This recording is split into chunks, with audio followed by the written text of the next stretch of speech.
Hello विद्यार्थी मित्रांनो, online audio क्लासमध्ये आपलं स्वागत आहे. मी प्राध्यापक डॉक्टर नानवटे, ज्ञानोपासक महाविद्यालय परभणी. आपण अभ्यासत आहोत BA तृतीय वर्ष इतिहास विषयातील paper social reformers in modern Maharashtra. तर आपण काल क्लासमध्ये अभ्यासलं महात्मा ज्योतिबा फुले यांचे समाज उपयोगी कार्य. आज क्लासमध्ये आपण अभ्यासणार आहोत सत्यशोधक समाज, अर्थात या समाजाची स्थापना आणि कार्य.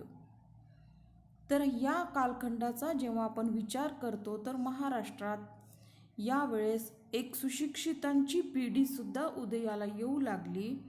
सामाजिक प्रबोधनाचंही हे युग म्हटल्या जाते.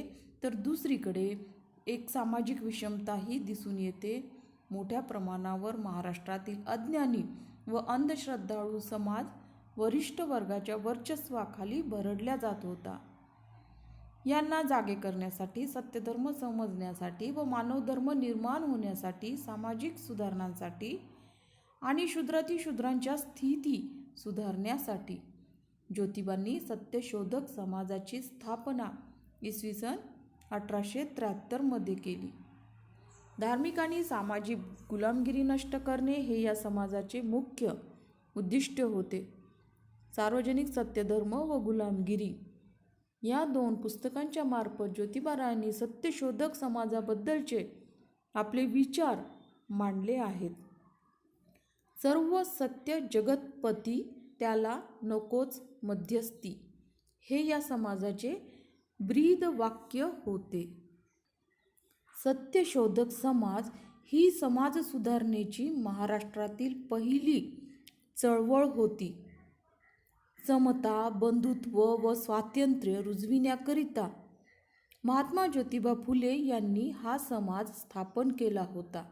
सर्व जाती धर्माच्या लोकांना व्यासपीठ मिळावे व समाज जागृती व्हावी हा मुख्य उद्देश होता.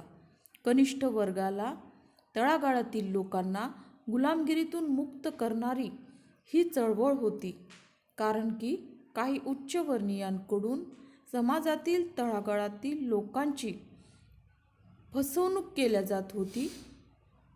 सत्यशोधक समाजाची स्थापना केल्यानंतर या समाजाची जी मुख्य तत्त्वे होती ती म्हणजे सर्व माणसे एकाच परमेश्वराची लेकरे आहेत व परमेश्वर त्यांच्या आई बाप आहे.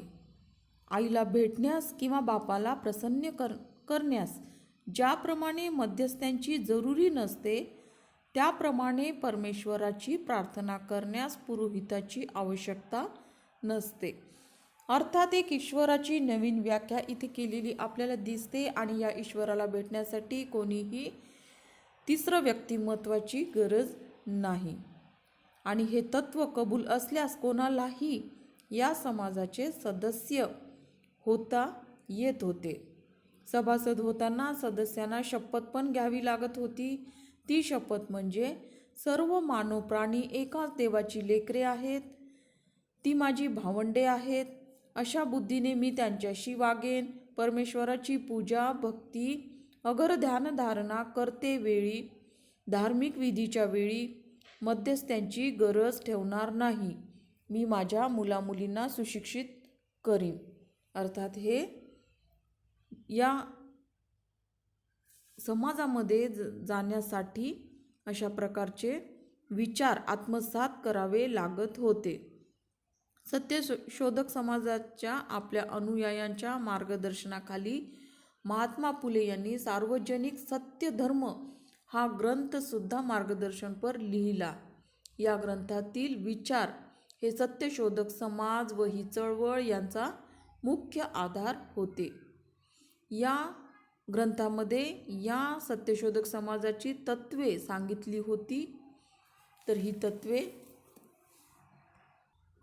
ईश्वर म्हणजे निर्माता आहे, तो सर्वव्यापी आहे, निर्गुण आहे, निर्विकारी आहे.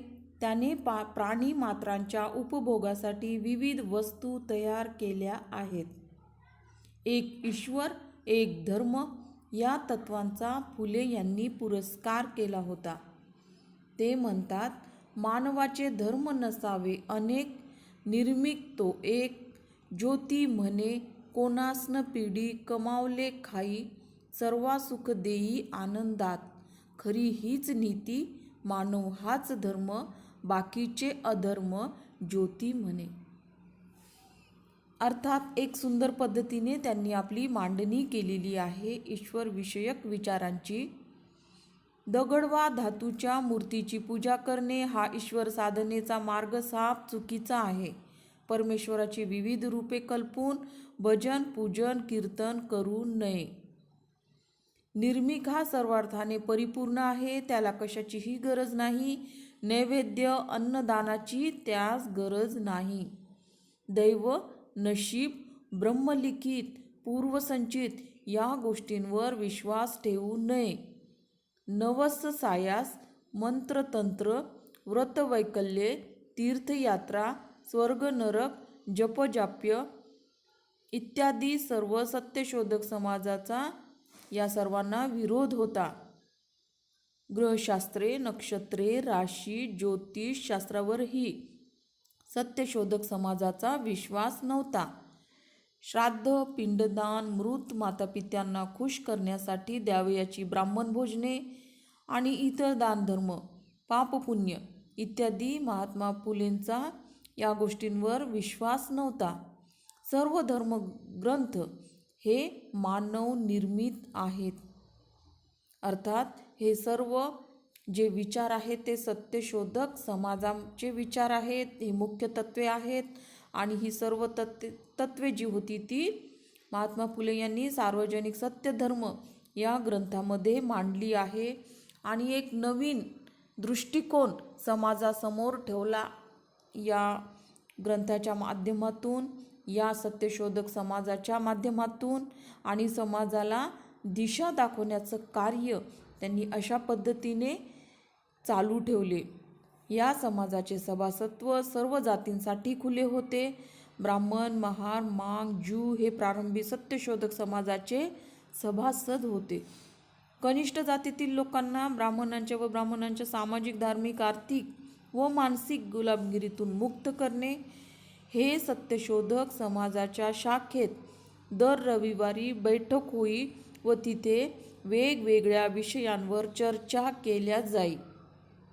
तर त्या चर्चेमध्ये जे विषय होते, ब्राह्मणांची धार्मिक गुलामगिरीतून म्हणजे एकतर मुक्तता करणे, कमी खर्चात लग्न लावणे, मद्यपान व व्यसनबंदी, सक्तीचे व मोफत शिक्षण, ज्योतिष, ग्रह, नक्षत्रे, राशी यापासून लोकांना मुक्त करणे, जातीभेद, वर्णव्यवस्था, मूर्तिपूजा याविरुद्ध समाजाचे मत परिवर्तन करणे.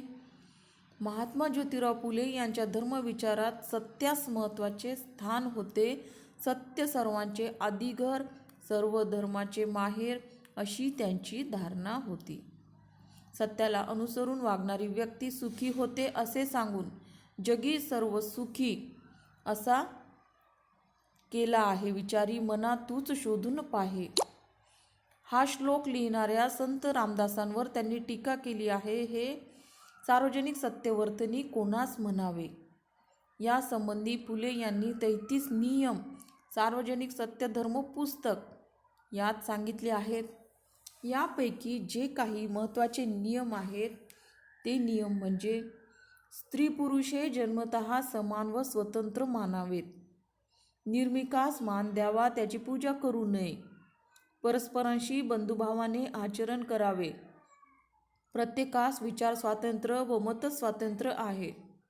अफू, बाग, मद्य वगैरे मादक पदार्थांचे सेवन करू नये.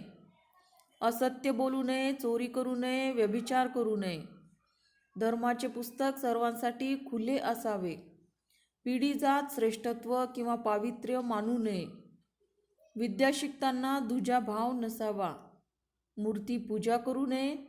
अज्ञानी जनांच्या अज्ञानाचा फायदा घेऊ नये. सर्व धर्मांनी परस्परांबद्दल आदर भाव बाळगावा. महारोगी, पंगू, अनाथ मुलांना दानधर्म करावा. आपले पोट भरण्यासाठी अज्ञानी जनतेत कलह माजवू नये. कपटाने लिहिलेल्या ग्रंथाच्या आधारे काही मानवास दास मानू नये. अर्थात इथे महात्मा फुले यांची विश्वकुटुंबाची कल्पना दिसते, त्यांनी ती मांडलीच आहे.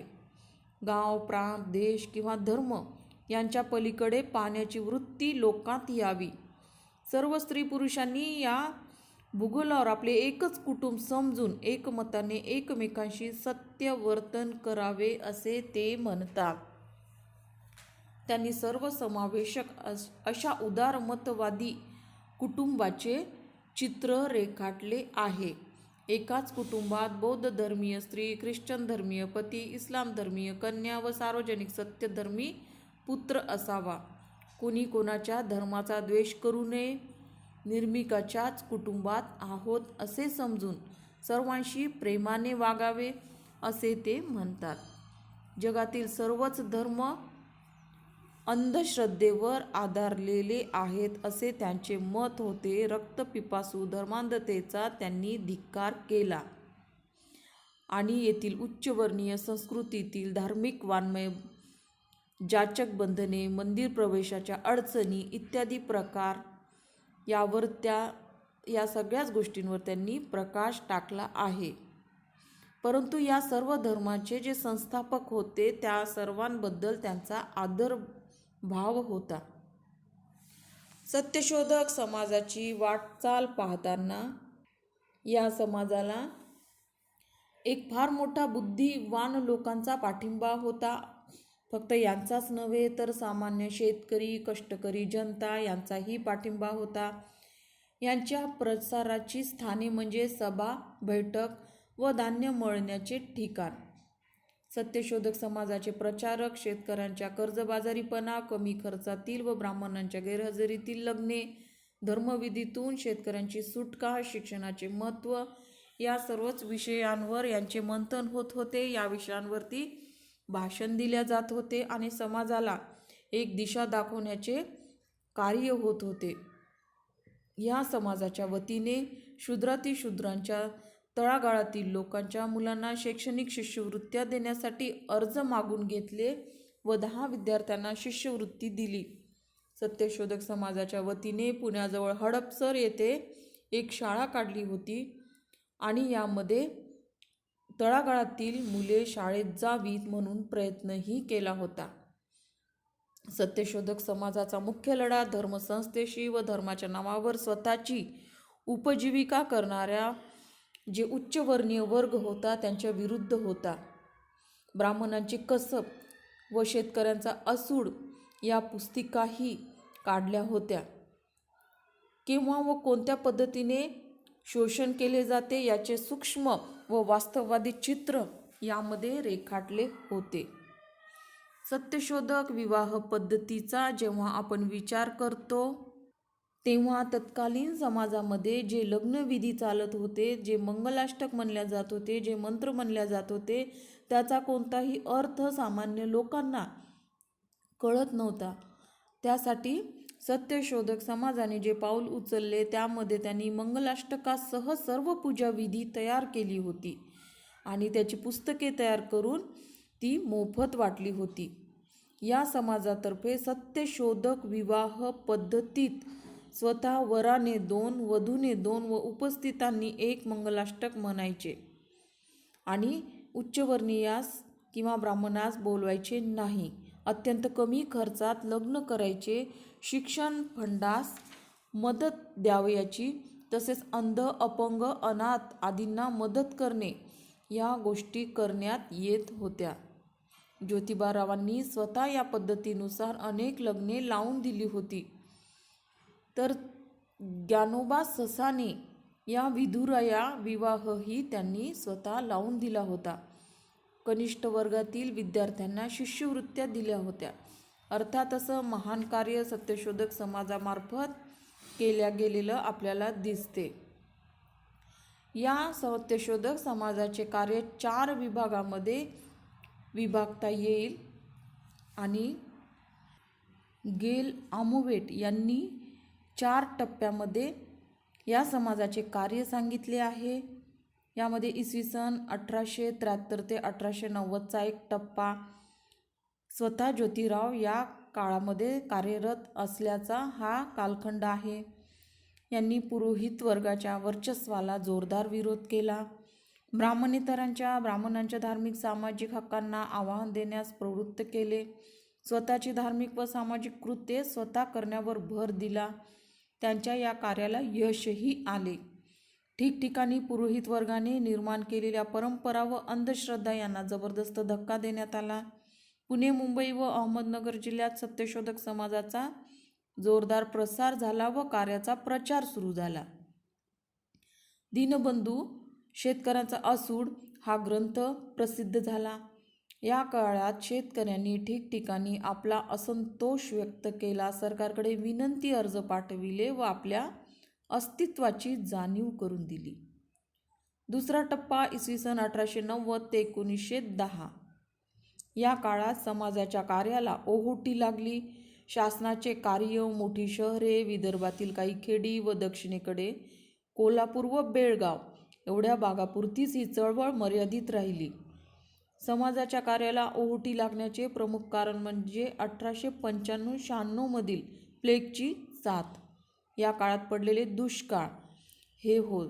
पण सगळ्यात महत्त्वाचे कारण म्हणजे ब्राह्मण राष्ट्रवादी नेत्यांनी समाजविरुद्ध केलेला जोरदार प्रचार. त्यामुळे शहरातून समाजाच्या कार्याला अडथळे निर्माण झाले. या कार्याला टिकवून धरण्याचे श्रेय राजश्री शाहू महाराज व बडोद्याचे गायकवाड यांच्याकडे जाते. यानंतर तिसरा टप्पा म्हणजे इसवी सन 1911-1919 या काळात मात्र संपूर्ण महाराष्ट्रात नागपूर, विदर्भ, मराठवाडा या भागात समाजाच्या कार्याला जोरदार चालना मिळाली. 1911 साली पुणे, 12 नाशिक, 13 मध्ये ठाणे, सासवड, अहमदनगर, निपाणी, बेळगाव, अडगाव, जळगाव असं अकोला, इंदापूर अशा या शाखा वाढत राहिल्या. या काळात सत्यशोधक समाजाची वार्षिक अधिवेशने भरविण्यात आली. शाहूच्या सहकार्याने व प्रेरणेने पश्चिम महाराष्ट्र व विदर्भातही ही चळवळ सक्रिय झाली आणि जास्तीत जास्त विस्तृत होत गेली. यानंतरचा टप्पा म्हणजे इसवी सन 1919 ते 1938 या काळात सत्यशोधक समाजाच्या चळवळीचे रूपांतर ब्राह्मणेतर चळवळ व पक्षात झाले. मूळ आशय मागे पडून सत्यशोधक चळवळीने राजकीय स्वरूप धारण केले. 1919 साली मॉन्टेग्यू चेम्सफोर्ड सुधारणा कायदा झाला. त्यात सत्यशोधक समाजाने सक्रिय भाग घेतला आणि त्यातूनच ब्राह्मणेतर पक्षाची स्थापना 1920 मध्ये झाली. सत्यशोधक समाजाचे कोल्हापूर संस्थान व सातारा जिल्हा हे 2 बालेकिल्ले होते. या ठिकाणी शिवाजी महाराजांचे वंशज राज्य करीत होते. या दोन्ही राज्यातील लोकसंख्येचा व समाजाचा इथे संबंध आलेला आपल्याला दिसतो. एकंदरीत सत्यशोधक समाजाच्या चळवळीत अनेक व्यक्तींनी महत्त्वाच्या भूमिका पार पाडलेल्या आपल्याला दिसतात. यामध्ये कृष्णराव भालेकर, डॉक्टर विश्राम रामजी धोळे, डॉक्टर संतुजी रामचंद्र लाड, नारायण मेधाजी लोखंडे, पंडित नामदेव कुंभार, यशवंत फुले आणि अन्यही अनेक सभासदांची इथे व्यापकता आपल्याला दिसून येते. आणि ही चळवळ या सर्वांच्या कार्यामुळे गतिमान झालेली दिसते. सत्यशोधक समाजाचे कार्य हे पार पडू नये यासाठी उच्चवर्णीयांनी एका वर्गाने मोठा त्रास येथे दिलेला आपल्याला दिसतो. पण तरीही सत्यशोधक समाजाच्या चळवळीचा बराच परिणाम महाराष्ट्रावर झालेला आपल्याला दिसतो आणि या समाजाचे कार्य नेटाने सुरूच होते. ग्रामीण भागात शिक्षणाचा प्रचार व प्रसार झाला. बहुजन समाजात शिक्षणाचे महत्त्व पटले. धर्माच्या नावाखाली पुरोहितांकडून केल्या जाणाऱ्या शोषणाबाबत शूद्रातिशूद्र समाजात जागृती निर्माण झाली. लग्नावरील खर्च कमी झाला. वास्तुशांती, श्राद्धविधी व इतर धार्मिक कार्यातील ब्राह्मणांचे वर्चस्व कमी झाले आणि नाकारले गेले. गरीब विद्यार्थ्यांसाठी वसतिगृहांची सोय झाली. शिष्यवृत्त्या दिल्या. सहभोजनाचे कार्यक्रम घेतले. जातीभेद, वर्णभेद, सावकारशाही, पुरोहितशाही, मूर्तीपूजा इत्यादींना धक्का दिला. अनिष्ट रूढी, परंपरा, अंधश्रद्धा, समता, स्वातंत्र्य, बंधुता इत्यादी बाबत लोकजागृती झाली.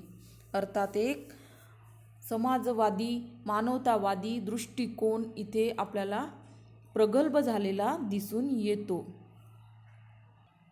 थोडक्यात आधुनिक भारताच्या इतिहासामध्ये सामाजिक पुनर्घटनेसाठी चळवळ सुरू करणारी ही पहिली संस्था म्हणजे सत्यशोधक समाज होय. या समाजाने सामाजिक गुलामगिरीविरुद्ध आवाज उठविला व सामाजिक न्यायाची व सामाजिक पुनर्रचनेची मागणी केली. सत्यशोधक समाजाचा आवाज ही हिंदुस्थानात अनेक शतके दडपून टाकलेल्या अनिष्ट समाजाची किंकाळी होती. तर असं एक महान कार्य महात्मा ज्योतिबा फुले यांनी केलेलं आपल्याला दिसते सत्यशोधक समाज या माध्यमातून. तर आज आपण इथेच थांबूया. परत पुढील क्लासमध्ये भेटूया. धन्यवाद.